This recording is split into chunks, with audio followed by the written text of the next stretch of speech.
என்ன பிறந்தது ஆண் பிள்ளை இல்லை பெண் பிள்ளையா என்று சலித்து பேசிய சமூகத்தையும் சமாளித்து வந்துவிட்டால் மகாலட்சுமி என்று சொல்லி அவளை மகாராணியாய் வளர்க்க ஆசை கொண்டு மனதில் அவளுக்கென மாபெரும் மாளிகை கட்டி மரத்தில் தொட்டில் கட்டி மலரை காட்டிலும் மென்மையாய் மார்போடு அணைத்து வளர்க்கப்பட்டவள்.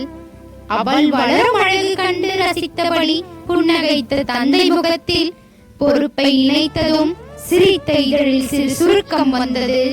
வளரும் ஒவ்வொரு பருவத்திலும் பெற்றவர்களால் வார்த்தைகளின்றி வர்ணிக்கப்பட்டவள். மகளை அடித்து மிரட்டும் அம்மாவை அதட்டி அடக்கும் அப்பா, மகளிடம் அன்புடனே அடிமையாகும் அம்மா, வெற்றிகள் பல பெற்று பெற்றவர் பெயர் காத்தால். இப்படியெல்லாம் துள்ளித் திரிந்த பச்சை கிளி தங்க கூண்டொன்றில் அடைக்கப்பட்டால் அதன் பெயர் திருமணம். பூட்டி வைத்த அந்த கூண்டிற்குள் திடீரென்று நுழைய பெண்ணின் மனமோ மறுக்கின்றது.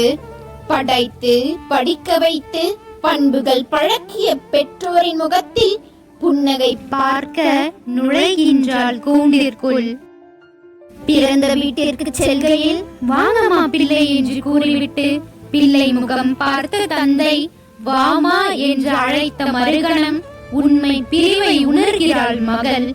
கண்ணில் விழாத தூசியை துடைத்தாள்.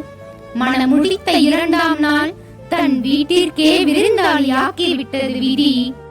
வாழ்க்கையே இவள்தான் என்று வளர்க்கப்பட்டவளுக்கு வாரிசு என்ற பெயர் வழங்கப்படவில்லையே. ஆனால் ஆஸ்திக்கு அவள் சொந்தமில்லை என்ற போதும் ஆவணத்தில் அடக்கி எழுத முடியாத மிக பெரிய சொத்தாய் பெற்றோரின் கரத்தை கடைசி வரை கைவிடாத மகள்களுக்கு இனிய மகள்கள் தின நல்வாழ்த்துக்கள்.